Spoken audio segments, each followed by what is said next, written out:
নমস্কার। ভগবানের জীবনী দ্য গ্রেটেস্ট থেকে আলোচনা হবে। তো আগের দিন আমরা আলোচনা করেছিলাম যে ভগবান উড়িষ্যা তালচেরে চলে গেছিলেন। ভগবানের বাবা কানাইলাল চক্রবর্তীর ওখানে একটা স্কুলে, উনি কলিয়ারি স্কুলে কাজ করছিলেন। তারপরে ওখান থেকে ভগবানকে আবার বিরাটি পাঠিয়ে দেওয়া হয়, যেখানে ভগবানের মামার বাড়ি। কারণ তালচেরে খুব একটা পড়াশোনার সুযোগও ছিল না, এবং ভগবানের যিনি দিদিমা তিনিও একা থাকতেন। তো এই কারণে ভগবান বিরাটি চলে আসে। এখন আলোচনাটা শুরু করার আগে একটু বলে দিই যে ভগবান যখন আধ্যাত্মিক পথে ঢোকেন সেটা অনেকটা পরের দিকে আছে। এখন তো সবে ভগবানের বাল্যকাল নিয়ে আলোচনা হচ্ছে, তিনি যখন ছোট। তো ভগবান আর্লি 40s এরম সময় পবিত্রানন্দ মহারাজের কাছে যান। তো সেই আধ্যাত্মিক আলোচনা বা তাদের মধ্যে যে চিঠির আদান প্রদান, সেখানে তিনি কি লিখে পাঠিয়েছিলেন, কি ব্যাখ্যা করেছিলেন, ভগবান কিভাবে সাধনা করতেন, প্র্যাকটিস করতেন, এই আলোচনাগুলো আসতে একটু সময় লাগবে। তো কেন আমি ডাইরেক্ট সেই আলোচনায় চলে যেতেই পারি, কিন্তু আমি কেন আগের আলোচনাগুলো করছি। ভগবান আধ্যাত্মিক পথে গেলেন, কিন্তু কেন গেলেন, কিভাবে গেলেন, এইটা বলার জন্যই, এটা আরেকটু পরিষ্কার করে করার জন্যই আমি এই আলোচনাগুলো করছি। আর ভগবানের যেটা জীবন, মানে আমি যখন জীবনীটা পড়েছিলাম তখন আমার কাছে এটা খুব রিলেটেবল লেগেছিল। মানে এমন কিছু না যে উনি পেরেছেন বলে আমরা পারবো না, সেরম কিছু না। তার জীবনের সাথে সবাই রিলেট করতে পারবে, কারণ সংগ্রাম জীবনে সবার আছে কম বেশি। তো কিভাবে তিনি সেই জায়গা থেকে উঠলেন, তিনি কিভাবে কষ্ট করে সবকিছু সামলালেন। হঠাৎ করে ভগবান কিন্তু ভালো জায়গায় চাকরিও পেয়েছিল, 18 বছর বয়সেই তিনি কাজ পেয়ে গেছিলেন। তো এমন কি হলো যে তিনি হঠাৎ করে আধ্যাত্মিক দিকে টার্নটা নিলেন। তো এইটার জন্যই আমি এই আলোচনাগুলো করছি। তো ভগবান বিরাটিতে চলে এসছেন, একটু সময় লাগবে আধ্যাত্মিক ওইগুলো আসতে, একটু আপনারা যদি ধৈর্য ধরে একটু ফলো করেন তাহলে ভালো। তো বিরাটি আমরা অনেকজনই চিনি, উত্তর কলকাতার দমদমের লাগোয়া জায়গাগুলির মধ্যে একটি। দমদম থেকে যশোর রোড বিরাটির পাশ দিয়েই গেছে। তো এই যে জায়গাটার নাম বিরাটি, এটার পেছনে কারণটা হচ্ছে যে ব্রিটিশদের সময় যখন ব্রিটিশরা এখানে ছিল, তখন গোরা সৈন্যের বিশ্রামের জন্য জায়গাটির নামকরণ হয় বিরতি, যা ইংরেজিতে লিখলে মানুষের মুখে মুখে অপভ্রংশ হয়ে বিরাটিতে পরিণত হয়। তো এই জন্য সেই জায়গার নাম বিরাটি, যেখানে বিরাম, তারা ব্রেক নিত আর কি। তো ওখানে প্রায় 1954 সালে ভগবান সেখানে চলে আসেন সম্ভবত। তো তাকে বিরাটি হাই স্কুলে ভর্তি করে দেওয়া হয়। এখন যেখানে বিরাটি হাই স্কুল আছে সে সময় সেখানে ছিল না, একটু দূরে ছিল, পরে শিফট হয়। ওই তল্লাটে তখন একটাই স্কুল ছিল। ভগবান বিরাটি এসে 7ম শ্রেণীতে ভর্তি হলেন। ভগবান ডাবল প্রমোশন পেয়েছিলেন, তো 7ম শ্রেণীতে ভর্তি হলেন। বিরাটিতেই শুরু হলো ভগবানের নতুন শিক্ষা জীবন। মা বাবা ভাই বোনদের ছেড়ে একার জীবনে তিনি পা রাখলেন মাত্র 12 বছর বয়সে।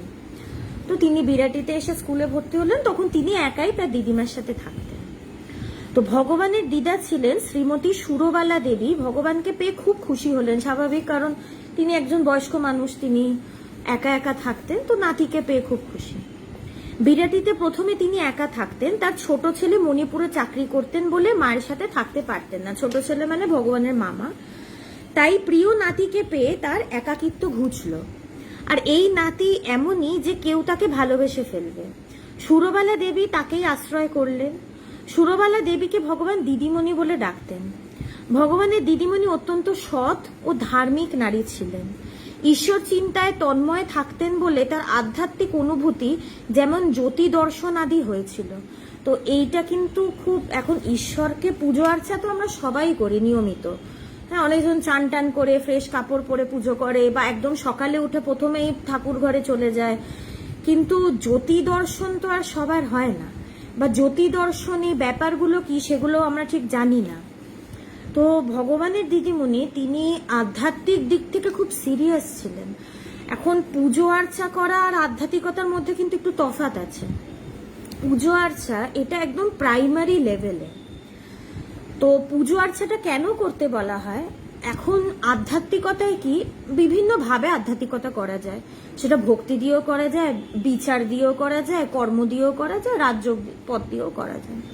মোটামুটি যাই করি নিজের স্বরূপকে জানাটা হচ্ছে আসল লক্ষ্য। তো পুজো আর্চা ওটা আমাদের কাছে একটু সুবিধা হয়, কেন আমরা একটা অবলম্বন পাই। একজন ইষ্ট থাকলে তাকে আমরা অবলম্বন হিসাবে পাই, তার কথা চিন্তা করতে সুবিধে হয়। এখন যদি বলা হয় হঠাৎ করে একজনকে যে তুমি সর্বত ব্রহ্ম বা আত্মা, আমি সেই অনন্ত নিরাকার সত্তা, এখন এরম করে বললে কি সে চট করে বুঝতে পারবে না, বা সে কিছু ধারণাই করতে পারবে না। তো আমরা যখন কিছু ধারণা না করতে পারি তখন আমাদের একটু অসুবিধা হয়। তো এই জন্যই বলা হয় যে প্রাইমারি লেভেলে কেউ যদি পুজো আর্চা করতে চায় সে করুক, কোনো অসুবিধা নেই। বা যার ভালো লাগে, আমাদের হয় না পুজো আর্চা করতে ভালো লাগে, তো যার ভালো লাগে সে সারা জীবন ধরে করতে পারে, এখানে কিছু ব্যাপার না। কিন্তু শুরুর দিকে পুজো আর্চাটা কেন করতে বলে? মনটাকে এক জায়গায় আনার জন্য। আমরা যদি একটু চুপ করে একদিন বসি চোখ বন্ধ করে, দেখবো কি যে আমার ভেতরে প্রচুর চিন্তা, একটার পর একটা চিন্তা আসছে, চিন্তার কোনো বিরাম নেই। বা আমরা জানিও না যে সারাদিনে আমাদের ভেতরে কি চিন্তা আসছে বা না আসছে, সাবকনসিয়াসলি কি চলে আমরা কিছুই জানি না। আমরা এই চঞ্চলতা নিয়েই কিন্তু জীবনটা কাটাই, আর এই জন্য স্ট্রেস হয়, ডিপ্রেশন হয়, বিভিন্ন ঝামেলা হয়।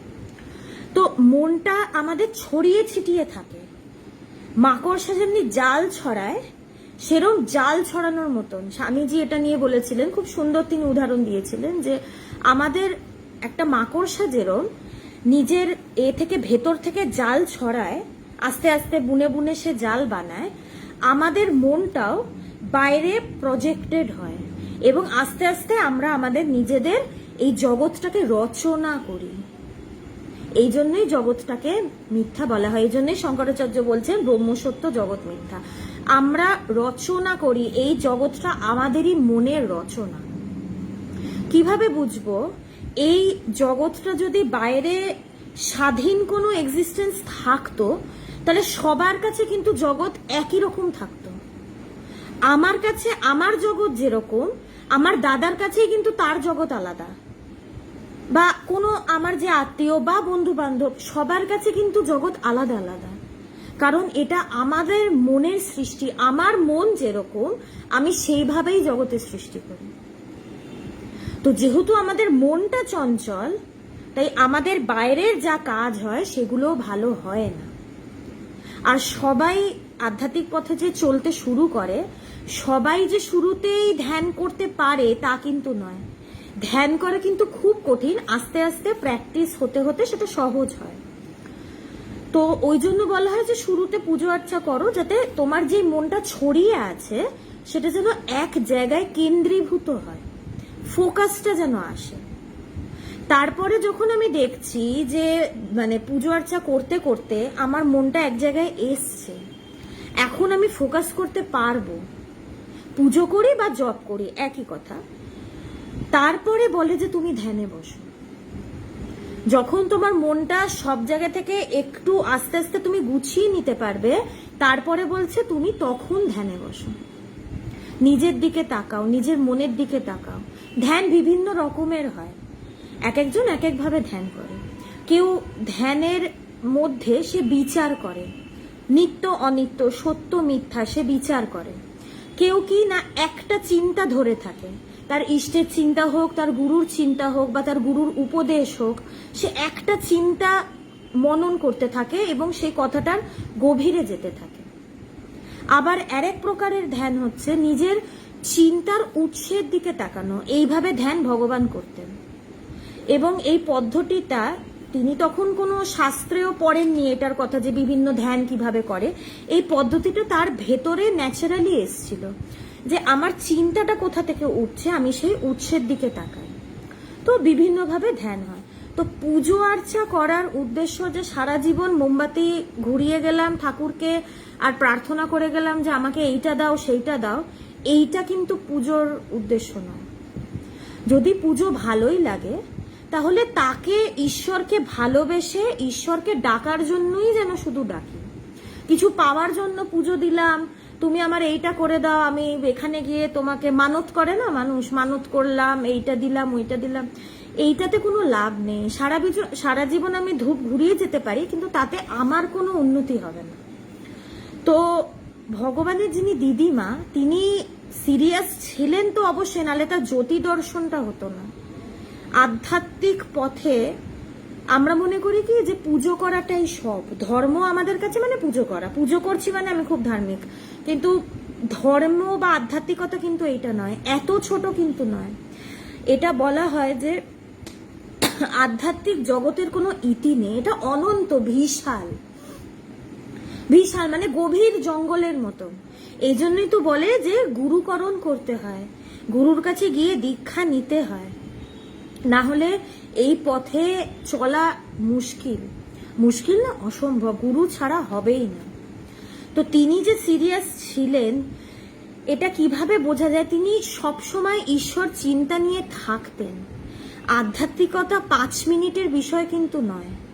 এখন আমরা বলতে পারি যে সময় নেই, সংসার করতে হয়, অনেক কিছু দেখতে হয়, তো এটা আমরা বলবো যে আমরা ব্যস্ত থাকি, অত টাইম কোথায় পাবো এত কিছু করার। কিন্তু ভগবানের জীবনটা যদি পড়ি, এই জন্যই ভগবানের জীবন নিয়ে আলোচনা, ভগবানের জীবনটা যখন পড়বো তখন দেখবো কি তিনি চাকরি করেছেন, তিনি সংসার করেছেন, সংসারের সব কাজ করেছেন, তিনি থিয়েটার করতেন, সেই সময় তিনি সমাজসেবা করতেন, তিনি রাজনীতি করতেন, মানে ট্রেডার্স লেবার্স ইউনিয়ন করতেন, সব করতেন। অবশ্য আধ্যাত্মিক পথে আসার আগে তিনি রাজনীতিটা ছেড়ে দেন, তিনি থিয়েটার ফিয়েটার সব করতেন, কিন্তু তিনি আধ্যাত্মিকতা করার টাইম পায়নি এটা তিনি কোনোদিন বলেননি। যে করতে চাইবে সে ঠিক সময় বার করে করবে। এক সময় তখন সবে মানে আশ্রমে, এখানে যেখানে আমাদের বাড়ির কাছেই আশ্রম, বেদান্ত আশ্রম, তো যখন শুরুতে যেতাম তো ওখানে যারা স্বামীজিরা আছেন, ওখানে তো আমাদের রোজ বেদান্ত নিয়ে আলোচনা হয়, ভগবান যখন এই সেন্টারে আসেন তখন ভগবান আলোচনা করেন, না হলে স্বামীজিরা প্রত্যেক দিন ক্লাস নেয়, প্রার্থনা হয়, বেদান্ত নিয়ে আলোচনা হয়। তো তখন স্বামীজি বলতো যে আয়, একটু বেশি আয়, আসার চেষ্টা কর। তখন আমিও বলতাম যে হ্যাঁ টিউশন আছে, পড়াশোনা আছে, পারি না, সময় নেই। কিন্তু যত দিন গেছে আমি দেখলাম আমার হাতে প্রচুর সময়, প্রচুর সময়। এখন মানে আশ্রম যাওয়ার জন্য যে সময়ের অভাব, কোনো অভাব নেই, প্লেন্টি অফ টাইম। পারলে সারাদিন গিয়েও হয়তো সেখানে আমি সময় কাটাতে পারি আশ্রমে, এরকম। তো যে চাইবে সে ঠিক সময় বার করে নেবে। ভগবান এত কাজকর্ম করতেন, কিন্তু তাও তিনি রাত 2টোর সময় উঠে ধ্যান করতেন। যত এগোবো তত এই আলোচনাগুলো আসবেন, সে রাত 2টোর সময় উঠে তিনি বসে ধ্যান করতেন। তো সেরকমই ভগবানের যিনি দিদিমা সুরবালা দেবী, উনিও 24 ঘন্টা ঈশ্বরকে নিয়ে থাকতেন, ঈশ্বর চিন্তা নিয়ে থাকতেন। খালি পুজোর ঘরে যতটুকু ধুনো দিচ্ছি ততটুকু ঈশ্বরকে নিয়ে ভাববো, তারপরে জগৎ সংসার নিয়ে ভাববো, সেটা কিন্তু নয়। ঈশ্বর চিন্তা করতে করতেও সব কাজ করা যায়, সব কাজ করা যায়। এটা প্র্যাকটিসের ব্যাপার, করতে করতে হয়ে যায়। আমি বাইরে সব কাজ করব, কিন্তু আমার ভেতরে আমি মনটা ঈশ্বরেই রাখবো, বা আমার যে ইষ্ট আমি তার ওপরেই রাখবো, বা আমি সেই বিচার নিয়েই থাকবো, সেই বিচার সবসময় আমার ভেতরে চলবে। এটাকেই তো বলছে নিদিধ্যাসন, শ্রবণ মনন নিদিধ্যাসন। নিদিধ্যাসন মানে যখন আলাদা করে আমাকে বসে করতে হচ্ছে সেটা না, ন্যাচারালি স্পন্টেনিয়াসলি আমার ভেতরে চলছে। তো তার ভেতরে এই স্পন্টেনিয়াসলি চলতো বলেই তার এই জ্যোতি দর্শন, বিভিন্ন আধ্যাত্মিক অনুভূতি হতো।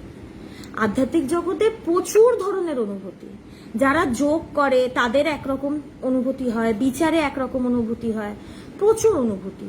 জ্যোতি দর্শন তার মধ্যে একটা, যে ভেতরে মনে হয় একটা আলোকিত ব্যাপার, সে একটা জ্যোতি দেখে।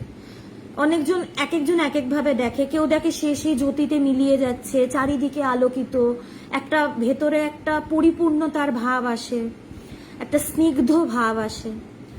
তো তার এই জ্যোতি দর্শন হতো। সুরবালা দেবীর বাড়িতে ভগবানের সাথে ভগবানের থেকে কয়েক বছরের বড় একটি মুসলমান ছেলে থাকতো। সেই সময় বিরাটিতে ওখানে মুসলিমরাই বেশি বসবাস করত। কারণ অনেকজন ছেড়ে চলে এসেছে, মানে যখন বঙ্গভঙ্গ হয়েছে ওখানে এসে সেটেল করেছে। তো ভগবানের দিদিমণি একজন নিষ্ঠাবান ব্রাহ্মণী হলেও সংস্কারবদ্ধ ছিলেন না। ভগবানের থেকে একটু বড় ছিলেন তিনি। ভগবানের ভীষণ বন্ধু, মানে দুজনকে আলাদা করা যেত না। সুরবালা দেবী কিন্তু ব্রাহ্মণ ছিলেন, কিন্তু সংস্কারবদ্ধ ছিলেন না। আমরা কি করি, আমাদের কিছু কিছু কুসংস্কার চলে আসে, এর সাথে মিশবে না, তার সাথে মিশবে না, এগুলোর পেছনে কিন্তু কোনো যুক্তি নেই, কোনো যুক্তি নেই।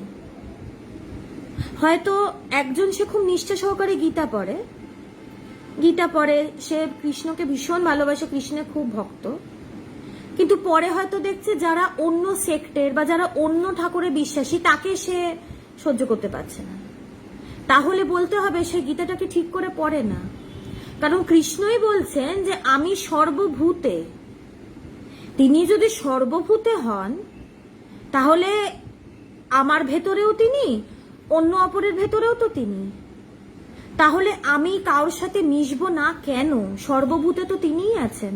আমি যদি তাকে ভালোবাসি, আমি সবার ভেতরে তাকেই দর্শন করব। তখনই আমি দেখব যে আমি আলাদা করে কোনো ভেদভাব করতে পারছি না, আমি আলাদা করে কাউকে দেখতেই পারছি না, আমি শুধু তার ভেতরে আমার ইষ্টকেই দেখছি। আমরা ভেদভাব করি কেন? এই জন্যই করি, কারণ আমি ভাবি কি আমি আলাদা, সে আলাদা, আমি যেটাতে বিশ্বাস করি সেটাই ঠিক, সে যেটাতে বিশ্বাস করে সেটা ভুল। এই জন্য আমরা পারি না। কিন্তু এখানে তিনি ব্রাহ্মণ ছিলেন, আর ভগবানের দিদা মানে তো যথেষ্ট পুরনো যুগেরই মানুষ তিনি। আমরা বলি না খুব কনজারভেটিভ বা পুরনো খেয়ালের মানুষ, তিনি কিন্তু সেই সময়ের, এখন ভগবানেরই 80 বছর বয়স, তিনি আমার দাদুর বয়সী, তার দিদা, মানে কত বছর আগেকারের ব্যাপার, 1950s ব্যাপার। সেই সময় তিনি কতটা ওপেন মাইন্ডেড, তিনি কোনোদিন ভগবানকে বানা করেননি যে এর সাথে মিশো না, তার সাথে মিশো না। এটা কিন্তু চট করে দেখা যায় না তিনি কতটা ওপেন মাইন্ডেড। এবং এটাই ঠিক, সংস্কার মুক্ত হওয়াটাই আসল ব্যাপার। সংস্কার কিন্তু আমাদেরকে বদ্ধ করে দেয়, আমাদের সেই চিন্তা ভাবনা থেকে বেরোতেই দেয় না।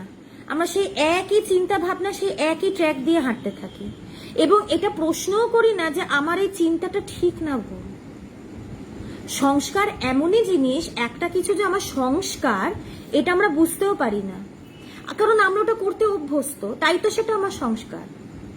তো যেটা আমি করছি বা ভাবছি, এটা ঠিক না এটা ভুল, না এটার পেছনে কি কোনো যুক্তি আছে, এটা ভাবি না, আমরা শুধু করতে থাকি। তাই সংস্কার মুক্তি যখন দেখছি একজনের হচ্ছে, তার মানে জানতে হবে সে আধ্যাত্মিকতাটা ঠিক করছে। সে ভগবানের সাথে অনেকটা তার বড় ভাইয়ের মতোই থাকতো, ভগবানের সাথে ছিল তার গলায় গলায় ভাব, দুজনেরই দুজনকে ছাড়া চলতো না। ভগবান তাকে কেলোদা বলে ডাকতেন। ভগবানের দিদিমণি নাতিকে খুব ভালোবাসলেও তিনি নিজে যেমন কর্মঠ ছিলেন, তেমন ভগবানকে দিয়েও সে সময় অনেক কাজ করাতেন। তো দিদিমণি তো একা সব কাজ করতে পারেন না, তো দিদিমণির বয়স হয়েছে, তো ভগবান কি করতেন, ভগবানকে যে তিনি শুধু করাতেন তা না, ভগবান নিজের ইচ্ছেতেও কাজগুলো করতেন। এখন 12 বছর বয়সে আমাদের কি থাকে যে আমরা খেলাধুলা করব, হ্যাঁ আমরা একটু বন্ধু বান্ধবের সাথে ঘুরবো, মাঠে যাব, এতে যাব। বাড়িতে 12 বছর বয়সে আমার তো মনে নেই আমি কোনোদিন কাজ করেছি বলে, কিন্তু দিদিমা তাকে দিয়েও কাজ করাতেন, ভগবান নিজেও কাজ করতেন। এই জন্য কি হয়েছে যে ফলে ভগবান নিজেও তখন থেকে সব ধরনের কাজ করতে পারতেন। আমরা এখনো ভগবানকে দেখি, এখন তো তার অনেক বয়স হয়েছে, এখন অতটা কাজ তিনি পারবেন না, স্বাভাবিকভাবে ফিজিক্যালি সেটা হওয়া সম্ভব না, কেপেবল নয় তিনি এখন। কিন্তু আমি যতটুকু আমার গুরুকে দেখেছি, যতটুকু ভগবানকে দেখেছি, তার সব কাজের ব্যাপারে কিন্তু তিনি জানেন কোন কাজটা কিভাবে করতে হয়, কোন কাজটা কিভাবে করলে ভালো হয়, সব কিছুর ব্যাপারে কিন্তু তার নলেজ আছে। এটা কিন্তু একটা উদাহরণ দিচ্ছি, কোনো কম্প্যারিজনে আমি যাচ্ছি না, একটা এক্সাম্পল দিচ্ছি। যখন আমরা কথামৃত পড়েছি, আমরা জানি কি যে ঠাকুর ছোটবেলা থেকে খুব উদাসীন ছিলেন। আমরা এটাই জানি তিনি সবসময় ছোটবেলা থেকেই তার ভাব সমাধি হতো। তিনি যে ছোটবেলা থেকে খুব চনমনে ছিলেন, একটু অন্যরকম ছিলেন, হ্যাঁ, শান্ত ধ্যান করতেন, হ্যাঁ, আর খুব তিনি তারপরে পূজারীও ছিলেন। তাকে আমরা ভাবি কি তার জগতের সাথে কোনো কানেকশনই ছিল না, ঈশ্বর মানে তার দর্শন হতো, মায়ের ভাবে থাকতেন, তার ভাব সমাধি হতো, ছোটবেলা থেকে অত ছিলেন না। কিন্তু কথামৃত যদি ভালো করে দেখি, ঠাকুর যেই যেই এক্সাম্পলগুলো দেয়, এত সুন্দর এক্সাম্পল, সেগুলো এত সুন্দর উদাহরণ, আর সেগুলো কিন্তু এমন কোনো উদাহরণ দেন না যেটা আমরা বুঝতে পারবো না। আমাদের ডে টু ডে লাইফে হয়তো একটা কিছু ইনস্টেন্স তুলে তিনি এমন একটা কথা বলে দিলেন যেটা শুনে চট করে আমরা বুঝে গেলাম। তাহলে সেগুলো দেখে বুঝতে হবে যে ঠাকুর কিন্তু জগতের সবকিছু লক্ষ্য করতেন। তিনি যে পুরো উদাসীন হয়ে থাকতেন তা না, তিনি সবকিছু জানতেন, তার সম্পূর্ণ জ্ঞান ছিল, তাই তিনি সেই উদাহরণগুলো দিতে পারতেন। তো সেরকমই ছোটবেলা থেকেই যেহেতু ভগবান বিভিন্ন রকমের কাজ করেছেন, তার বিভিন্ন রকমের এক্সপিরিয়েন্স হয়ে গেছে, তাই তিনি সবকিছুর ব্যাপারে একটা নলেজ রাখেন।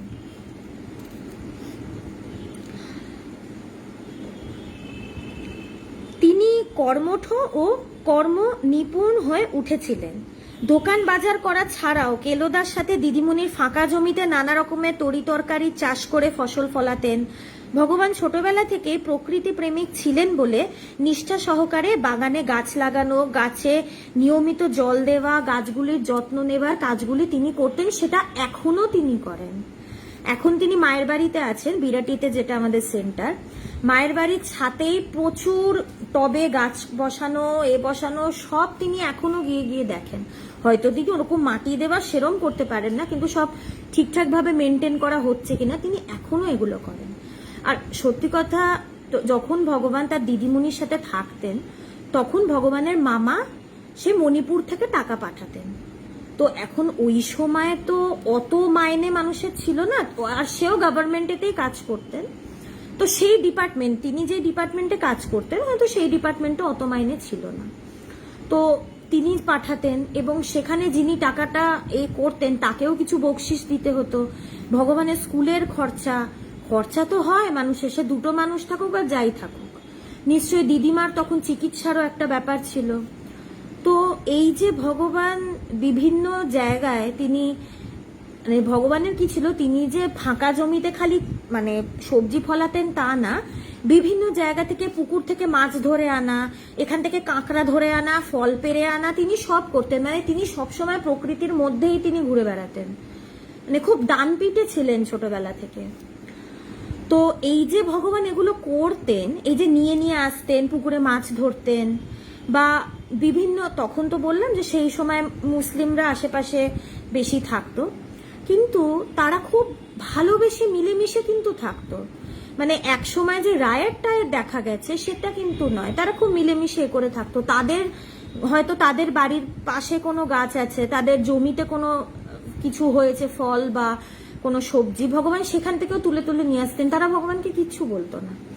তো সবাই সবাইকে খুব ভালো টালো বাসতো, আর ভগবানের দিদিমাও সবাই যেহেতু সাহায্য করতেন, তো তাদেরকে সবাই খুব ভালোবাসতো। এই যে তিনি এগুলো করতেন, এটাতে কি তাদের সংসারে কিন্তু একটা সুবিধে হতো। আলাদা করে বাজার থেকে যে কিছু কিনে আনবেন, সেটার খরচাটা একটু বাঁচতো। তো তিনি যে এগুলো ভালোবেসে শুধু করছেন তা না, ভালো তো বাঁচতেনি, প্রকৃতি ভগবান চিরকালই ভালোবাসেন। তার একটা ছিল কি, যে আমার দিদিমা যেন একটু কমফোর্টেবলি থাকে। তো ওই ছোট বয়সে তার সাধ্যের মতন কাজ কিন্তু তিনি করতেন, যে তিনি যতটা পারেন। তো এতে দিদিমণির সুবিধে হতো, কোনো কাজে ভগবানের আলস্য ছিল না, তাকে কখনো না বলতে শোনা যায়নি, বরঞ্চ সব কাজে ভগবান নিজেই স্বতঃ প্রবৃত্ত হয়ে এগিয়ে যেতেন। তো এখন আমাদেরকে মা যখন কিছু বলে, এখন করব না, তুমি করে নাও, পারছি না, এরম আমরা বলে থাকি, কিন্তু তিনি কোনোদিন পক্ষে না করেননি। যে যা দিদিমা যা বলেছে করে দিয়েছেন। তিনি নিজের থেকেও প্রচুর কাজ করে দিতেন, যাতে দিদিমার খুব সুবিধে হতো। দিদিমা ভগবানকে মানা করতেন যে তুই কোথায় গিয়ে গিয়ে গর্তের মধ্যে থেকে তুই হাত ঢুকিয়ে তুই কাঁকড়া নিয়ে আসিস, হ্যাঁ, ওখানে তো কোনো বিষাক্ত কিছু থাকতে পারে। তো ভগবান কারোর কথাই শুনতেন না, তিনি ওই গর্তের মধ্যে হাত ঢুকি কাঁকড়া এই ওই কত কিছু নিয়ে নিয়ে দিদিমাকে এসে দিতেন, দিদিমা রান্না করে করে খাওয়াতেন। তো দিদিমার একটু চিন্তা হতো যে নাতিটার যেন কিছু অসুবিধা না হয়, কোথায় গভীর জঙ্গলে চলে, তখন তো অত বাড়িঘর তো ছিল না সেই সময়। ভগবানের যে মামার বাড়ি ছিল সেটাই মানে দেখতে গেলে পাকা বাড়ি ছিল, সেই সময় তো জলা জঙ্গল জমি মানে পুরো গাছপাছ দিয়ে ভরা। তো কোথায় কোথায় চলে যেতেন ভগবান। আর যেই পুকুরে মাছ ধরতেন, সাঁতার কাটতেন, সেই পুকুরটা এখনো আছে, কুন্ডুর পুকুর সেটার নাম, সেই পুকুরটা এখনো রয়েছে। তো সেখানে তিনি সব মাছ টাছ ধরতেন। তো একবার হয়েছিল কি যে ভগবানকে ভীমরুল কামড়ে ছোটবেলায় সব মুখটুকু ফুলিয়ে দিয়েছিল, কিন্তু এটাতে তার যে ডান পিঠে ভাব সেটা মোটেও কমেনি, তিনি আগের মতনই আবার রয়েছিল। বাচ্চারা কি হয় যে কিছু একটা হলে ভয় পায়, আর যাবে না সেখানে বা আর সেটা করবে না, ভগবানের সেসব কিছু ছিল না, তাকে আটকানো যেত না। এখনো দেখি যে ভগবান কিছুতে আটকে পড়েননি, যে একটা কিছু তিনি করতে চাইছেন সেটাতে কোনোদিন তিনি কোনো বাধা মানেননি। বাধা এসছে, তার অফুরন্ত বাধা এসছে জীবনে, যত পড়বো তত দেখবেন অফুরন্ত বাধা এসছে, কিন্তু বাধাটা পেয়ে যে তিনি থমকে দাঁড়িয়ে যাবেন সেটা না। তার সবসময় চরিত্রটা হচ্ছে আমি ভেঙে বেরোবো। এই জন্য ভগবানের একটা কথাও আছে যে তুমি এড়িয়ে যেও না, তুমি পেরিয়ে যাও। আমরা কি বাধা বিপত্তি আসলে আমরা অ্যাভয়েড করি, ওটাকে ফেস করতে চাই না, কিন্তু ভগবান কি বলছে যে তুমি সেটা ওভারকাম করো, তুমি ফেস করো। তুমি কেন কেন এড়িয়ে যাবে? আমার ভেতরে কি নেই? আমার ভেতরে তো সব আছে, সব শক্তি আমার ভেতরে অলরেডি দেওয়া, তাই আমি কেন অ্যাভয়েড করব? আমি সেটাকে ফেস করি, আমি সাহস নিয়ে দাঁড়াই। তো তিনি সবসময় সেরকমই ছিলেন। ফলে উড়িষ্যা থেকে এসে মাত্র 12 বছর বয়স থেকেই ভগবান সংসারের বহু কাজের বোঝাই নিজের মাথায় নেওয়া শুরু করে দিয়েছিলেন। নাতির কর্মদক্ষতা ও কর্মতৎপরতা সুরবালা দেবীকে মুগ্ধ করত, তাই তাদের দুজনের জীবন সুন্দরভাবেই অতিবাহিত হচ্ছিল। ভগবান ছোটবেলা থেকেই দুরন্ত ছিলেন, যেটা বললাম। অন্যান্য মহাপুরুষের থেকে ভগবানের চরিত্রটা একটু অন্যরকম। কিরম? যখন অন্যান্য মহাপুরুষ বা যারা মহামানব আমরা যাদেরকে বলি, তাদের যখন জীবন দেখব, বেশিরভাগ সময় দেখব কি যে তারা ছোটবেলা থেকেই অন্যরকম, ছোটবেলা থেকেই ধ্যান করেন, উদাসীন, জগতের সাথে কোনো সম্পর্ক নেই, বাড়ির বাইরে জঙ্গলে বসে হয়তো একভাবে বসে আছে, বা হয়তো অনেক কম বয়সে বাড়ি ত্যাগ করেছে। তো এইরকম আমরা অনেক মহাপুরুষের জীবন দেখলে ছোটবেলায় এরকম পাবো, কিন্তু ভগবানের কিন্তু একদম অপোজিট। তিনি মানে হই হুল্লোড়, মানে আনন্দ করবেন, ফুর্তি করবেন। আর ভগবানের চিরকাল একটা ক্যারেক্টার হচ্ছে কি যে তিনি মানুষ ছাড়া থাকতে পারেন না, সবসময় সবার সাথে আনন্দ করে মিলেমিশে একটা হই হুল্লোড় করে থাকা, একা একা ঘরের মধ্যে একা বসে থাকা তিনি কোনোদিন, এটা আমি অন্তত যতদিন দেখেছি আমি কোনোদিন ভগবানকে সেইভাবে দেখিনি। সবসময় মানুষের সাথে কথা বলা, এ করা। তো তার একটু অন্যরকম দেখা যায় চরিত্রটা ছোটবেলা থেকে। তালচেরে তার মা তাকে নজরে নজরে রাখতেন বলে ভগবান কিছুটা শান্ত থাকতেন, কিন্তু তার দিদিমণির বয়স হয়েছিল বলে সবসময় তার দিকে খেয়াল রাখতে পারতেন না। ফলে তার ডানপিটে স্বভাবের উত্তরোত্তর বৃদ্ধি পেতে লাগলো। ডাকাবুকো ভগবানের চরিত্র ছিল স্বনামখ্যাত কথাশিল্পী শ্রী শরৎচন্দ্র চট্টোপাধ্যায় রচিত উপন্যাস শ্রীকান্তের ইন্দ্রনাথের মতো। ছোটবেলা থেকেই ভীষণ বেপরোয়া এই ছেলেকে কিছুতেই আটকানো যেত না। যেখানে বাধা, যেখানে প্রতিবন্ধকতা, সেখানেই ঝাঁপিয়ে পড়ে চূর্ণ বিচূর্ণ করে এগোনোতেই ছিল তার আনন্দ। তো এইটাই ছিল তার চরিত্র ছোটবেলা থেকে, যে কিছু পরবা করবে না, ডান পিঠে সারাক্ষণ এদিক ওদিক লাফিয়ে বেড়াচ্ছেন। তো এরকমই তিনি ছিলেন। আর দিদিমা বয়সের জন্য অতটা করতে পারতেন না। আর সব জায়গা থেকে তো কাঁকড়া নিয়ে আসছেন, মাছ নিয়ে আসছেন, এগুলো তো করতেনই। তো সেখানে থাকতে থাকতে ভগবানের একসময় টাইফয়েড হয়েছিল, টাইফয়েড ও নিউমোনিয়া একসাথে হয়ে গেছিল, যাতে ভগবানের একটু প্রাণ সংশয় হয়েছিল। আর সেই সময় তো চিকিৎসার অত ছিল না, কিন্তু তাও ভগবানের জীবন বিপন্ন হয়ে পড়েছিল, কিন্তু দৈবক্রমে তিনি বেঁচে ওঠেন। তো তার শরীরের ওপর দিয়েও অনেকে গেছে। ছোটবেলায় মেনিনজাইটিস হয়ে গেছিল, সারা রাত তার শরীরে আঘাত করে যখন তারা এতে ছিল, নারকেলডাঙ্গা ওইসব জায়গায়, বেলেঘাট ওইসব জায়গায় ছিল, সারা রাত গায়ে আঘাত করে করে রক্ত চলাচল করিয়ে তারপরে তার জীবন, তিনি সুস্থ হয়ে উঠেছিলেন।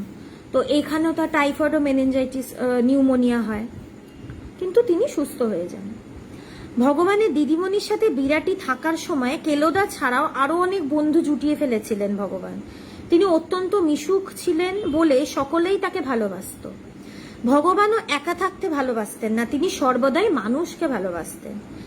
তার তীব্র জানার ইচ্ছে, শেখার স্পৃহা তাকে মানুষের কাছে নিয়ে যেত। তিনি খুব খুঁটিয়ে দেখতেন।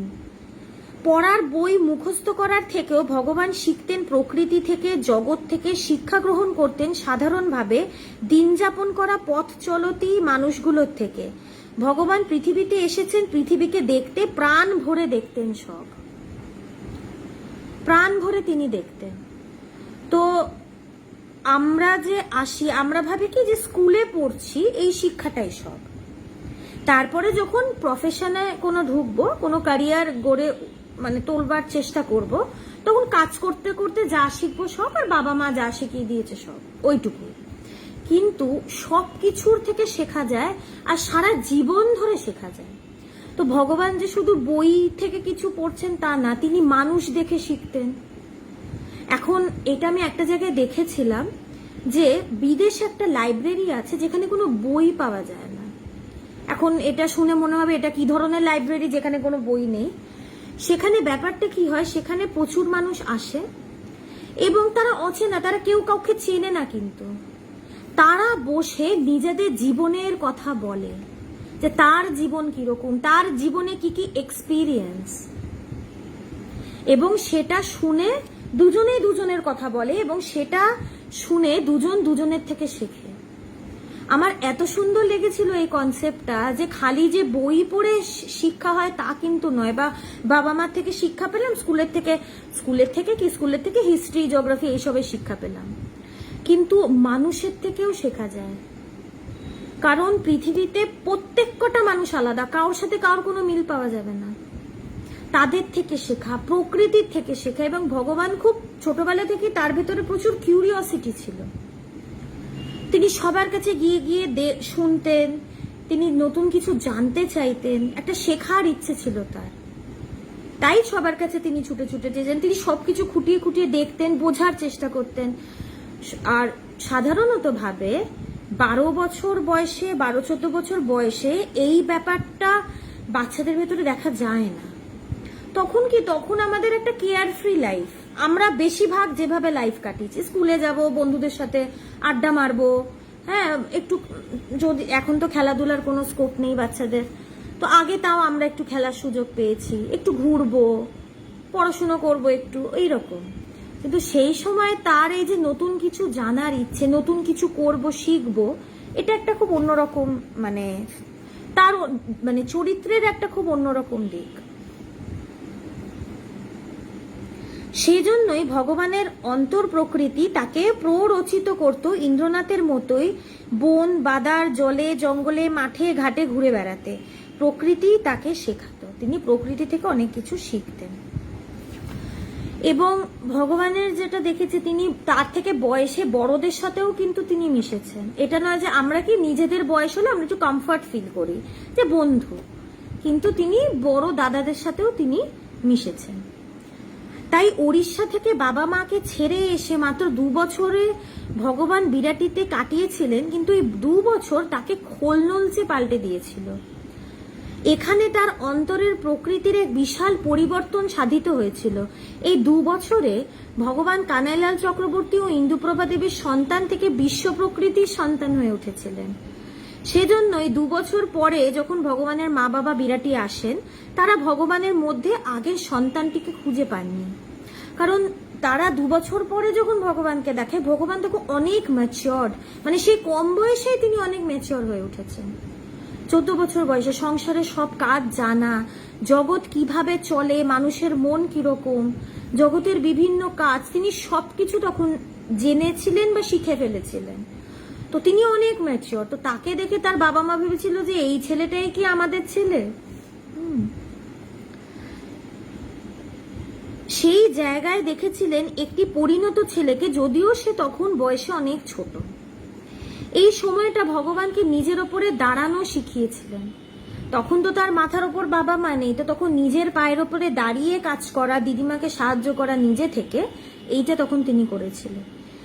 এবং এটা যে শুধু ভগবান করেছেন না, আমরা বহুজন আছি যারা ছোটবেলায় আমরা এইভাবে কাটিয়েছি। এই জন্যই বলছি যে ভগবানের জীবনটা খুব রিলেটেবল। কারণ যাদের বাড়িতে খুব অনটন, খুব অভাব, সেই বাড়ির বাচ্চারা ছোটবেলা থেকেই কিন্তু অনেক ইন্ডিপেন্ডেন্ট হয়। কারণ ছোটবেলা থেকেই তারা জানে তাদেরকে লড়ে কাজ করতে হবে। তাই আমরা কিন্তু এই দিক থেকে একটু দুর্বল হই, কারণ আমরা ডিপেন্ড করি, বাবা মা তো আছে, আমরা তো ভালোই আছি, কিছু করতে হচ্ছে না। কিন্তু তাদের কিন্তু এই ব্যাপারটা থাকে না। সে এই সময়টায় হয়তো তার পরীক্ষার ফল তালচেরে স্কুলের অনুরূপ হয়নি, কিন্তু আসল শিক্ষা তো তাই, যা মানুষকে আত্মপ্রতিষ্ঠিত করে, তাকে নিজের পায়ের ওপর, নিজের জ্ঞানের ওপর দাঁড়াতে শেখায়। তিনি স্কুলে ভালো রেজাল্ট, মানে উড়িষ্যায় যেমনি তিনি ফার্স্ট হতেন, পড়াশোনায় খুব ভালো ছিলেন, বিরাটিতে তার সেটা হয়নি। কারণ একটা তো তিনি ডানপিটে ছিলেন, দিদার অত দেখার ছিল না, সেটা তো আছেই, যে পড়াশোনা সেরম করতেন না। কিন্তু তাকে যে বাড়িতে অনেক কাজ করতে হতো, এই ব্যাপারটাও কিন্তু ছিল। আর তিনি জানতেন কি, যে দিদিমার বয়স হচ্ছে, এখন বাড়িতে ওই কাজ করতে গিয়েও হয়তো সেই জন্য তার পড়াশোনাটা একটু হয়েছিল। কিন্তু তিনি যেই জ্ঞান পেয়েছিলেন বই থেকে শুধু না, যেটা এর আগে বললাম, তিনি সবকিছুর থেকে জ্ঞান অর্জন করেছিলেন, যেটা তাকে তার পায়ে দাঁড় করিয়েছিল।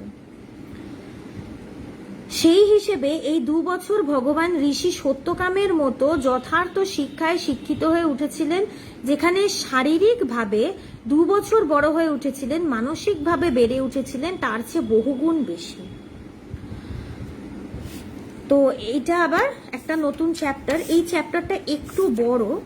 তো আমি একদম যে কি পয়েন্টগুলো, যেগুলো একদম খুব ইম্পর্টেন্ট ঘটনা বা যেগুলো একটু আলোচনা করলে ভালো লাগবে, আমি সেগুলো নিয়ে আলোচনা করছি। এটা 18 নম্বর চ্যাপ্টার। তো ভগবানের বাবা মা তো একটা বিরাট বাজে ঘটনার পরে, সেই ঘটনাটা আগের দিন মানে বলা হয়েছিল, তো তারা খুব কষ্ট পেয়েই তারা বিরাটিতে চলে আসে। তো তারা খুব কষ্ট তো হয়েছিল, এই যে বাড়ির বড় ছেলে, তাও বয়সে এত ছোট, একটা 12 বছর ছেলেকে অমনি একা পাঠিয়ে দিচ্ছেন। তো ভগবানের মায়ের খুব কষ্ট হয়েছিল যে ছেলেকে দেখতে পাচ্ছেন না, কিন্তু তাও বুকে পাথর রেখে আর কি পাঠিয়েছিলেন। তাও 2 বছর পরে তো তারাই চলে এলেন। তো সেই সময় এসে আর কি, তখন ভগবানের ঠাকুর দাদাও তাদের সাথেই তো থাকতেন, তা সেও চলে এলেন।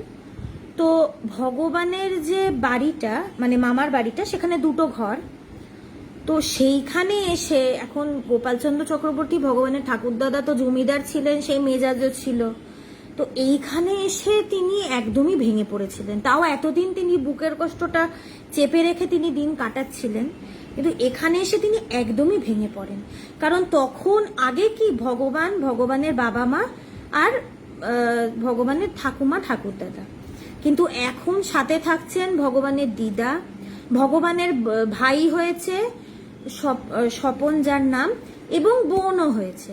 তো মেম্বার বেড়েছে। তো এতজন মিলে 2টো ঘরে থাকা, এটা সত্যিই একটু কষ্টকর। প্রচুর মানুষ আরো বাজে অবস্থায় থাকে। তো আরো বাজে অবস্থায় আমি এরকমও বাড়ি দেখেছি যেখানে খাটের তলায় রান্নাঘর। তো কত মানুষ যে কষ্টের দিন কাটাচ্ছে, এটা না দেখলে বোঝা সম্ভব নয়।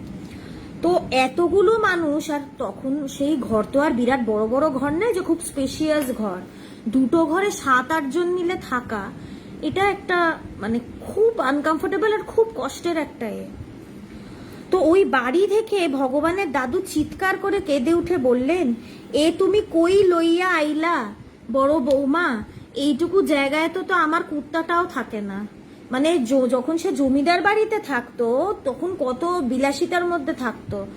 তো তার কাছে বিলাসিতাটা হয়তো সেরকম ব্যাপার না, কিন্তু তার যে সব চলে গেছে, এই ভাব থেকেই তার কষ্টটা আসতো। আর তিনি ভাবতেন যে আমাকে শেষ সময়, শেষ জীবনে এসে আমাকে এই কষ্ট করে থাকতে হবে। শেষ জীবনে কি মানুষ একটু শান্তিতে কাটাতে চায় আর কি, তো এই জন্যই তার কষ্টটা হতো।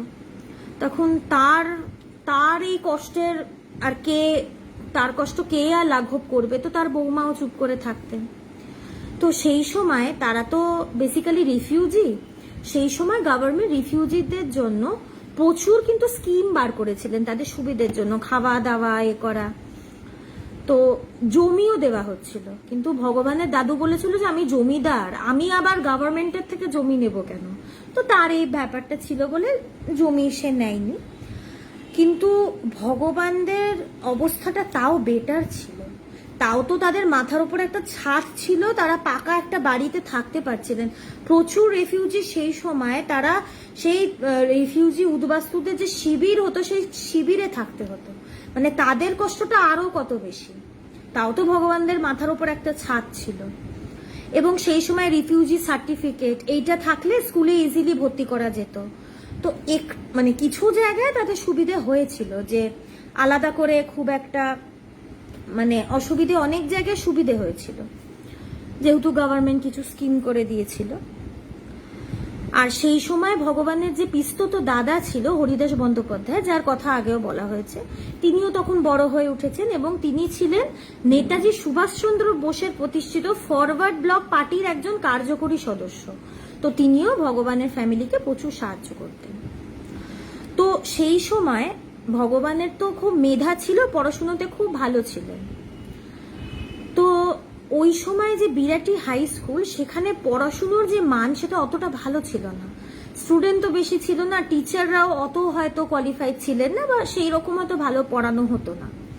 তো দমদম ক্যান্টনমেন্টে ভগবানের বাবা শুনলেন যে একটা ইনস্টিটিউট আছে যেখানে স্টুডেন্টরাও খুব ভালো, টিচাররাও খুব ভালো।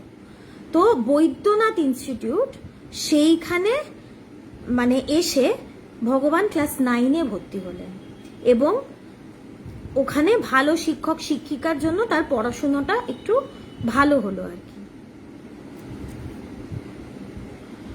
তো আগে তো ভগবানের পড়াশোনাটা একটু সাফার করেছিল, কিন্তু বাবার আসার পরে বাবা দেখলো কি যে না, ছেলে তো এইভাবে মানে জীবন কাটানো সম্ভব নয়, তাকে পড়াশোনাটা করতে হবে। তো যাতে ভালো সে পড়াশোনা করে, তাকে দমদম ক্যান্টনমেন্টের বৈদ্যনাথ ইনস্টিটিউট এখনো মনে হয় আছে এই ইনস্টিটিউটটা, সেখানে 9-এ ভগবান ভর্তি হয়। এবার সেখানে ভর্তি হয় যেহেতু সেই ইনস্টিটিউটে কড়া শিক্ষক, তো তাকে পড়াশোনায় মন দিতে হয়েছে। কানাইলাল চক্রবর্তী তার পরিবার পরিজন নিয়ে বিরাটি আসার কিছুদিন পরে এক মর্মান্তিক ঘটনা ঘটে। মানে সত্যি কথা, ভগবানের লাইফে তিনি যে কটা দিন একটু শান্তিতে বা আনন্দে কাটিয়েছেন, এটা একটু মানে গুণে আর কি বার করা যাবে। কারণ এখন লোকেরা বলতে পারে যে হ্যাঁ, ছোটবেলায় তো অবশ্যই, ছোটবেলায় মানুষের অত বোধ থাকে না, বাচ্চাবেলায় তো অবশ্যই, যখন একজনের 4-5 বছর বয়সে কি অত কিছু বোঝে। কিন্তু তাও একটা 12 বছরের বাচ্চাকে যে জগতের সংসারে সবকিছু বুঝতে হচ্ছে, হাল ধরতে হচ্ছে, এটা সত্যি একটা কষ্টের। আমরা নিজেরাই চাই কি বাচ্চারা খেলাধুলা করুক, তারা সে সরলভাবে একটা প্রাণ খুলে জীবনযাপন করুক যতদিন পারছে। কারণ আমরা জানি তো যে যত বয়স হবে তত ভেতরেও প্যাঁচ ঢুকবে আর বাইরের জীবনটাও একটু পেঁচিয়ে যাবে। তো আমরা যে কি বাচ্চারা যতদিন পাচ্ছে একটু খেলাধুলা করে নিক। তো এখন তাকে যে এত কম বয়সেই এত কিছু বুঝতে হয়েছে, এত কিছু করতে হয়েছে, এটা তো আছেই। তো মর্মান্তিক ঘটনাটা কি, ভগবানের যে বড় বোন বিথিকা, যার তালচেরে জন্ম হয়েছিল, তার টাইফয়েড হয়। তখন সংসারে ঘোর আর্থিক অনটন। কানাইলাল চক্রবর্তী নানা জায়গায় শিক্ষকতার চাকরি খুঁজে বেড়াচ্ছেন, কোথাও একটু বেশি বেতনের চাকরি পাচ্ছেন। তখন তো তালচের ছেড়ে চলে এসছেন, তো তখন কিন্তু তিনি আনএমপ্লয়েড। তো তিনি চাইছিলেন যে একটু বেশি বেতনের কাজ যদি পান তাহলে বাড়িতে একটু সুবিধে হয়। এখন যিনি কাজ খুঁজছেন, তার মানে তার বাড়িতে কতটা অনটন হতে পারে। আর সেই সময় তো অত ব্যাংকে টাকা জমানো, সেভিংস অত ব্যাপার ছিল না, 1950s কথা বলছি।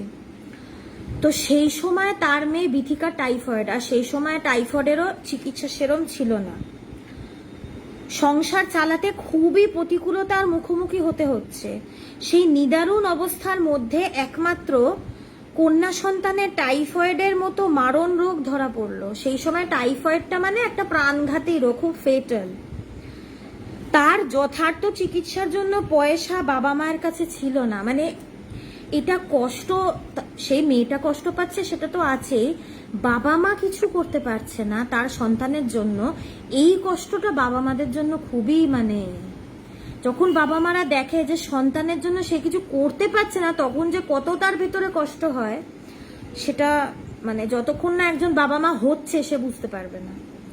মাত্র 7 দিনের জ্বরে মারা গেল ভগবানের প্রিয় বোন, তখন তার বয়স হচ্ছে 9 বছর। তো সবে 7 দিন জ্বর, মানে কিরকম আর্থিক পরিস্থিতি যে একটা ডাক্তার দেখে, ভগবানের বাবা একটা ডাক্তার দেখে এ করতে পারেননি, তাই 7 দিনের মধ্যেই একটা 9 বছরের মেয়ে ভগবানের বোন তিনি মারা গেলেন। ইন্দুপ্রভা দেবী হাহাকার করে কেঁদে উঠলেন, ভগবান পাগলের মতন কাঁদলেন। তার ছোট বোনটা তার প্রাণের ধন ছিল, খুব স্বাভাবিক, বাড়িতে তার ছোট্ট একটা বোন আছে, এখন সে বোন মারা যাচ্ছে, তাও চিকিৎসা না পেয়ে 7 দিনের মধ্যে, মানে একটা সাডেন মৃত্যু। এখন যে দিনের পর দিন ভুগছে, বছরের পর ভুগছে, আমরা ভেতর থেকে না মনটা একটু জোর করে নিই যে হ্যাঁ আমরা জানি হয়তো সুস্থ হবে না বা এইভাবেই সে থাকবে, কিন্তু হঠাৎ করে যখন কেউ মারা যায় তখন একটা ভয়ঙ্কর ধাক্কা লাগে ভেতরে। তো 7 দিনের মধ্যে মারা গেছে তার ছোট বোন, আর তাদের ভেতরে, বাড়ির লোকের ভেতরে তো নিশ্চয়ই ছিল যেটা একটা মারণ রোগ, কিছু করতে পারছে না, হঠাৎ করে মারা যাচ্ছে একটা অসহায় অবস্থায়, মানে আর্থিক সমস্যা প্লাস মেয়েটাও মারা গেল। এই চরম দুঃখের সময় দেখা গেল জগতের এক কঠিন বাস্তব চিত্র। তো তার বোন মারা যাচ্ছে, বাড়িতে তাদের পরিস্থিতি খুব খারাপ, টাকা পয়সা তো নেই, আর সেখানে তো ভগবানের দিদিমা আছে, ভগবানের দিদিমা তো বিথিকারও দিদিমা, ভগবানের ঠাকুরদাদা ঠাকুমা তো বিথিকারও ঠাকুমা ঠাকুরদাদা, তো তারা বেঁচে আছেন, ঠাকুমা ঠাকুরদাদা দিদার সামনে নাতি নাতনি মারা যাচ্ছে, এটাও একটা কষ্টকর। কারণ মানে যারা দাদু দিদা তাদের জন্য নাতি নাতনিরা একটা সম্বল হয়, শেষ জীবনে তাদেরকে নিয়েই তারা বাঁচে গল্প করে বা একটা ভালোবাসার এতে। তো তাদেরও নিশ্চয়ই মনে হচ্ছে যে আমরা এতদিন বেঁচে রইলাম, আমার ছোট্ট মেয়েটা মারা গেল। তো এইটা তো আছে, আর্থিক অনটন, মেয়েটাও টাইফয়েডে মারা গেল, মানে কিরম কষ্টের পরিস্থিতি বাড়িতে। সেই সময় জগতের এক কঠিন বাস্তব চিত্র দেখা গেল। সেটা কি? সেই অঞ্চলের নামী ডাক্তার সৌরাংশু রায়, যার কাছে বিভিন্ন সময় চিকিৎসার জন্য অনেকবারই গিয়েছিলেন ভগবানের মা বাবা। তো তার সাথে অনেক পরিচয় ছিল, খুব ক্লোজ, আমরা বলি না ফ্যামিলি ডক্টর, তো তার সাথে খুব ভালো সম্পর্ক ছিল। তো তার যেহেতু ভালো সম্পর্ক ছিল তাকেই ডেকেছে। ভগবানের মা বাবা তিনি আসলেন ও ভগবানের বোনকে মৃত ঘোষণা করলেন। এখন ভগবানের ফ্যামিলির সাথে যখন ভালো সম্পর্ক ছিল নিশ্চয়ই বিধিকাকেও চিনতেন, তো এসে তিনি পরিচিত ডাক্তার কিন্তু ফ্যামিলি ডক্টর, তার ঘোষণা শুনে একদিকে ভগবানের মা বুক চাপড়ে কাঁদছেন, ভগবান চিৎকার করে কান্নায় ভেঙে পড়ছেন, তার ভাই স্বপন জানলা ধরে কাঁদছে, ডাক্তার স্থির হয়ে দাঁড়িয়ে অপেক্ষা করছেন, রোগী দেখার পারিশ্রমিকটাই তো নেওয়া হয়নি। এইটা হচ্ছে জগৎ। বাড়িতে এত বাজে অবস্থা, আর তিনি কিন্তু জানেন, ডাক্তারবাবু জানেন যে চিকিৎসা করানোর সামর্থ্য কিন্তু ভগবানের ফ্যামিলির তখন ছিল না, কারণ সদ্য একটা নতুন জায়গায় এসছেন, তো সেটেল হতে তো একটু সময় লাগবে। তো সেই সময় তিনি ভালোভাবেই জানেন যে টাকাটি তারা দিতে পারেনি বলেই তো মেয়েটা মারা গেল, চিকিৎসা করতে পারলে তো মেয়েটা হয়তো বাঁচত। এখন তিনি যদি একটা নতুন ডাক্তার হতেন তাও বুঝতাম তিনি প্রফেশনালি টাকার জন্য অপেক্ষা করছেন। সে তাদের ফ্যামিলি ডক্টর, সে তাদেরকে চেনে, তার ভেতরে একটুও কষ্ট হলো না যে মেয়েটা মারা গেল, উল্টে দেখছে সবাই কাঁদছে বাড়ির মধ্যে, তিনি দাঁড়িয়ে অপেক্ষা করছেন যে সে যে এসে মৃত ঘোষণা করলো সেই টাকাটা কখন তিনি পাবেন।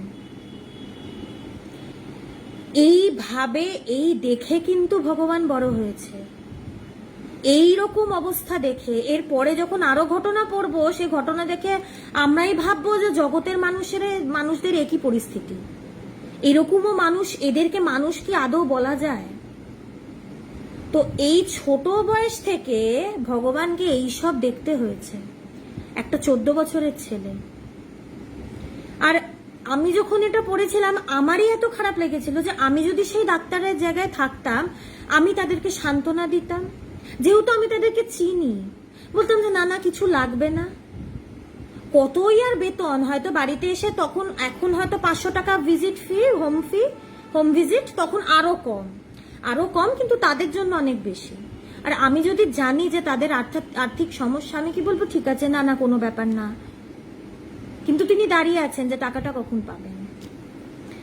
মেয়ে বিথিকার এর পরেও কিন্তু একটা ঘটনা ঘটেছে, মানে একটার পর একটা, কোনো বিরাম নেই ভগবানের জীবনে। মানে ওই জন্যই বললাম যে কতদিন যে আনন্দে কাটিয়েছে এটা হয়তো মানে আঙুল গুনে বলা যাবে। মেয়ে বিথিকার অকাল মৃত্যুতে যেন বিরাটির বাড়িতে একটা অমঙ্গলের চিহ্ন নেমে এলো, মানে এর পর থেকে যেন সবকিছু খারাপ ঘটতে শুরু করলো। হ্যাঁ, ভগবানের মা শোকে পাথরের মতন হয়ে গেছিলেন, খুব স্বাভাবিক। একটা মায়ের চোখের সামনে তার একটা বাচ্চা মারা যাওয়া, এটা তার মানে ইন্দুপ্রভা দেবীর কিন্তু ভগবানের আগেও যে তিনি গর্ভে বাচ্চাটা ছিল সেও নষ্ট হয়ে গেছিল। তো এই যে বাচ্চা হারানোর যে শোক, এটা কিন্তু খুবই কষ্টকর। আমি একটা জায়গায় একটা খুব সুন্দর কথা পড়েছিলাম যে কাউর স্বামী মারা গেল, স্ত্রী মারা গেল, সেটার কিন্তু একটা নাম আছে, বিধবা আমরা বলি, বা বাচ্চার যখন মা বাবা মারা যায় তাদেরকে অনাথ বলি সেই বাচ্চাকে।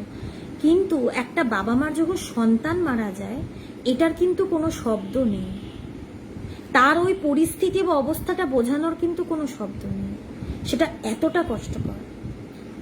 তাই তিনি স্বাভাবিকভাবে ইন্দুপ্রভা দেবীর কষ্টে পাথর হয়ে গেছিলেন। বিরাটি আসার কিছুদিনের মধ্যেই এমন ঘটনা ঘটলো, তাই তারা ভাবছিলেন বিরাটি ছেড়ে দেবেন কিনা। বিথিকাকে সবাই ভালোবাসতো।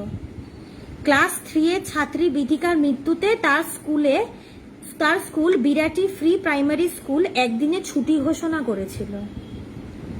কিন্তু শোকে ভেঙে পড়া বা সেইভাবে থাকার অবকাশ কোথায়? জগৎ এমনই জিনিস বা সংসার এমনই জিনিস, এই যে আমার ভেতরে যে শোক, এটা নিয়ে আমি যে একটু থাকবো, নিজের মনটাকে যে একটু হালকা করব, বা আবার যে একটু আগের মতন চেষ্টা করব নিজের পায়ে দাঁড়ানোর, সেই সুযোগটাও সেই অবকাশটাও সংসারে থাকে না। বাড়িটা ছিল ভগবানের ছোট মামার। কিছুদিন পরেই মামার বিয়ের দিন ধার্য হয়েছে সেই বিরাটির বাড়িতে। এখন এই ঘটনাটা কেন দুঃখজনক এটা বলছি। ভগবানের মা বাবা মেয়ের শোক বুকে চেপে বিয়ের কর্তব্য কর্ম যথাযথ পালন করলেন। তাদের জন্য এটা কত কষ্টকর যে কিছুদিন আগে একটা এত খারাপ ঘটনা ঘটেছে, তারপরেই তার বাড়িতে একটা উৎসব হচ্ছে। এটা সত্যিই নেওয়া যায় না। এখন আমার যদি সন্তান মারা যায় তার কিছুদিন বাদে, আর তিনি তো ভগবানের মায়ের ভাই, ইন্দুপ্রভা দেবীর ভাই, আর বাড়িটা তো তার ছোট মামার, তারা তো মানাও করতে পারছেন না। আর এটাও তো বলতে লাগে যে মামাটা তো বিথিকারও মামা, তার মামাই তো বলতে পারতো যে তোর মেয়ে মারা গেছে, আমি বিয়েটা কিছুদিন পরে করি বা অন্য জায়গায় করি, বা তোকে কিছু করতে হবে না, তোর তো এত বড় একটা ধাক্কা গেল। তাকে তখনই বিয়ে করতে হবে যখন তার ভাগ্নে মারা গেছে, তাকে তখনই বিয়ে করতে হবে, সেই বাড়িতেই বিয়ে করতে হবে, আর ভগবানের বাবা মাকে তার বিয়ের জন্য খাটতেও হবে সেই শোক বুকে চেপে। মানে এইটা ঘরে ঘরে দেখা যায়, ঘরে ঘরে এরকম দেখা যায়, বা যাদের ঘরে মানে হয়নি এরকম কিছু, খুব কমই সেই বাড়ি।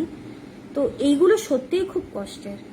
তো ভগবানের বাবা মা কিছু বলতেও পারছেন না, তাদের মেয়ে মারা গেছে, এদিকে কিছুদিন বাদে বিয়ের উৎসব হচ্ছে বাড়িতে। এখন মামা বিয়ে করবে না তা তো না, মামা বিয়ে করতেই পারে, অন্য জায়গায় ব্যবস্থা করুক, তার তো নিশ্চয়ই বিয়ে করছেন কোনো টাকার অভাব নেই, অন্য কোথাও করুক বা কিছুদিন পরে করুক, তারও তো দিদির মেয়ে মারা গেছে। সংসারের ভগবানের তখন কিশোর অবস্থা, সংসারে তীব্র শোকানল তাকেও দগ্ধ করছে। এই ছোট বয়সে জীবনের করুণ নিয়তি তার নরম মনকে ছিন্ন ভিন্ন করছে। তার সাথে এও দেখছেন সমাজে যারা প্রতিষ্ঠিত, যাদের অর্থ নাম যশ কোনো কিছুরই অভাব নেই, ডাক্তারের মতো তাদের কি নির্মম স্বার্থপরতা, চোখ চেয়ে দেখছেন ভগ্নীর জীবনাবসানের পরপরই মামার বিয়ের তোড়জোড়, মেয়ে হারানোর তীব্র কষ্ট বুকে চেপে ছোট ভাইয়ের বিয়ের জন্য মায়ের ছোটাছুটি, তাকিয়ে দেখছেন মা বাবার নির্বাক অসহায়তা, কষ্ট পেতে পেতেও তার মধ্যে দৃঢ় ইচ্ছে বাসা বাঁধছে, আমার মা বাবাকে আমি কষ্ট পেতে দেব না। ভগবান তো ছোটবেলায় ছোট বয়স থেকে দেখছেন তিনি যে, আর একটা বাচ্চার কাছে কিন্তু জগৎ খুব সুন্দর হয়, সবকিছু ভালো, সবাই ভালো। এই জন্য একটা ছোট্ট বাচ্চাকে একটা অচেনা লোক ডাকলেও সে গিয়ে তার কোলে উঠে পড়বে। আমরা কি না কে আপনি এরম বলবো? একটা বাচ্চাদের কাছে কিন্তু সবকিছু ভালো, কিন্তু সেই ছোট বয়সেই কিন্তু ভগবান দেখছেন যে জগতের কি পরিস্থিতি। ডাক্তারের কিন্তু কোনো পয়সার অভাব নেই, কিন্তু তিনি অপেক্ষা করছেন কখন তিনি পারিশ্রমিকটা নেবেন।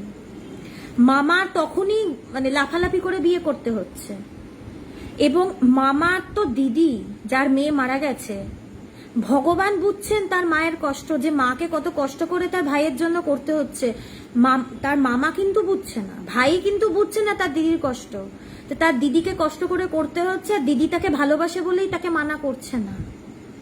এইগুলো তো তিনি ভালো করেই দেখছেন। কিন্তু আর ভগবানের ভেতরে এখন তার তো একটা সরল হৃদয়, একটা বাচ্চার হৃদয় যেরকম হয়, সেই হৃদয়ে কিরম আঘাত হচ্ছে যে, আর ভগবানের মামা তার তো নিজের আত্মীয়, যে আমার আত্মীয়ই এরকম, আমার কিছুদিন আগে বোন মারা গেল, তারও তো বুকে কষ্ট, এখন আমাকে বিয়ে বাড়িতে বসতে হবে, বা মামা একটু করছে না, আমার মাকে এত কষ্ট করতে হচ্ছে। তখনই তার ভেতরে একটা দৃঢ় প্রতিজ্ঞা তিনি করলেন কি, যে আমার বাবা মাকে আমি কষ্ট পেতে দেব না। একটা কিশোর ছেলে, সেই সময় আমরা কি যে বাবা মাই তো আমাদের জন্য করে, বাবাকে বলবো এটা কিনে দাও, ওটা কিনে দাও, বায়না করব, একটা অধিকার থাকে, অধিকার বোধ থাকে। 12-14 বছর বয়সে কাউর থাকে না যে রোজগার করব, ক্যারিয়ার করব, বাবা মাকে দেখব। এটা যত আরো বড় হয় তখন আমাদের আসে, কলেজে যখন পড়বো এরপরে কি চাকরি করব, বা অর্ধেক জনের মধ্যে সেটাও আসে না। তাই তো আজকালকার ওল্ড হোম রয়েছে, নাহলে কি আর ওল্ড হোমের অস্তিত্ব থাকতো? বা বাবা মা একা থাকে, সে অন্য জায়গায় নিজে চাকরি করে বা নিজে সংসার দেখে। ওইটুকু বয়সে সে বলছে যে আমি আমার বাবা মাকে কষ্ট পেতে দেব না। খুব কঠিন বাস্তব। ইতিমধ্যে এখানেও তার কষ্টের শেষ হলো না। এরপরে মারা গেলেন ভগবানের দাদু, এককালে রহমতপুরের দণ্ড প্রতাপী জমিদার গোপালচন্দ্র চক্রবর্তী। একটার পর একটা ঘটনা ঘটে চলেছে। এখন তার ঠাকুরদাদাও মারা গেল। একাধারে প্রবল পরাক্রমী মেজাজে তিনি তো ছিলেনই, অপরদিকে আবার খুব ভক্তও ছিলেন। নানা প্রকৃতির অদ্ভুত মিশেলে গড়া এই মানুষটির চরিত্রের বহুদিকের উত্তরাধিকারী তার সন্তান না হলেও তার নাতি ভগবান অবশ্যই পেয়েছিলেন। তো ভগবানের বাবাকে দেখে তো বোঝাই যেত না যে সে জমিদারের ছেলে, একদম শান্ত শিষ্ট, কিন্তু তার দাদুর যে ব্যাপার স্যাপার, সেই চরিত্রটা ভগবান পেয়েছিলেন। তো ভগবান চিরকালই খুব মানে প্রতাপী, একটা বলে না ক্যারিজম্যাটিক। এখনো যারা ভগবানের কাছে যায়, ভগবানের পার্সোনালিটি ভীষণ স্ট্রং, যারা দেখবে তারা বুঝবে, মানে তাকে দেখলেই মনে হয় একটা মানে তেজ, একটা বিরাটে। এখন আর তাকে তো গোপালচন্দ্র চক্রবর্তীকে তার শেষ জীবনটা অনেক কষ্ট করেই কাটাতে হয়েছে। আর সেই সময় ভগবানের যিনি মা, তিনি কিন্তু তাকে, গোপালচন্দ্র চক্রবর্তী তার শ্বশুরকে বলতেন যে বাবা, আপনার জন্য ছেলেদের তো আপনার অন্য ছেলেদের তো অবস্থা ভালো হয়েছে, আপনি অন্য ছেলেদের কাছে গিয়ে কয়েকদিন তো কাটিয়ে আসতে পারেন। কারণ বৌমা তো বুঝছিল যে তার শ্বশুরের ওখানে থাকতে অসুবিধা হচ্ছে, কষ্ট হচ্ছে, পারছে না। তো বলছে তোমার বড় ছেলের তো অতটা এখনো অবস্থা ভালো নয়, তুমি অন্য ছেলেদের কাছে কিছুদিন কাটিয়ে আসো। তো তখন জবাব সেই বৃদ্ধ মানুষটি বলতেন, আমি তোমাগো ছাইরা কোথাও যামু না বড় বৌমা, তুমি খাওয়া না খাওয়া আমি তোমাদের কাছেই পইরা থাকুম। তিনি তার বৌমাকে এতটাই ভালোবাসতেন, মানে তার কাছে পরে তিনি দেখেছেন আমার কষ্ট হোক, আমি আমার বৌমার কাছেই থাকবো। জীবনের শেষের দিকে একটাই নাম তার মুখে লেগে থাকতো, কালাচাঁদ কালাচাঁদ। নিজের জ্যেষ্ঠ নাতিকে প্রাণ দিয়ে ভালোবাসতেন গোপালচন্দ্র চক্রবর্তী, তাকে কালাচাঁদ বলেই ডাকতেন। হয়তো তার ভেতরে সে কালাচাঁদকেই দেখতেন, তাই হয়তো ডাকতেন। এবং এই কালাচাঁদের নাম মুখে নিয়েই তিনি দেহ রাখলেন। বোন বিথিকার প্রণয়ের 1-1.5 বছর পরেই ভগবানের এক বোনের জন্ম হয়, তার নাম দেওয়া হলো গৌরী। উল্লসিত, এই জায়গাটা খুব সুইট, মানে আমার পড়ে খুব ভাল লেগেছিল। উল্লসিত হয়ে উঠলেন ভগবান। এখন একটা মানে বড় বাড়িতে যখন থাকে, আর তাদের তখন একটাই বোন ছিল বিথিকা, যে মারা গেছে। তো তখন তারা শুধু 2 ভাই, ভগবান এবং তার ছোট ভাই স্বপন। তো তাদের তো একটা ইচ্ছে হবে একটা ছোট্ট বোন হোক। তো ভগবান খুব খুশি হয়েছিলেন তার একটা ছোট্ট বোন হয়েছে। তার ও বাড়ির সবার ধারণা হলো যে বিথিকাই আবার ফিরে এসছে। ভগবান তার বয়স কম হলে কি হবে, তিনি তো বাড়ির বড় ছেলে। এখন তার বয়স কম, কিন্তু বাড়িতে তো তিনি বড় ছেলে। তার ভেতরে এখন বাড়িতে যখন যে বড় ছেলে হয়, তার ছোটবেলা থেকেই কিন্তু ভেতরে একটা দায়িত্ব, কর্তব্য, ছোট ভাই বোনদের দেখা, এগুলো কিন্তু সবসময় থাকে। তো তার মধ্যে তখন থেকে সমস্ত সমস্যায় ঝাঁপিয়ে পড়ার প্রবণতা।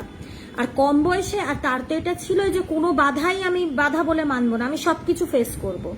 তো তার সেই সময় ছিল যে বাড়ির যে অনটন সেটা আমি দেখব, আমি এই দায়িত্ব নেব, আমি সবাইকে যত্নে রাখবো, আমি কাউকে কষ্ট পেতে দেব না। তার সেই সময় থেকে এই ব্যাপারটা ছিল। ছোট বলে দায়িত্ব এড়ানোর ছেলে তিনি কখনোই নন।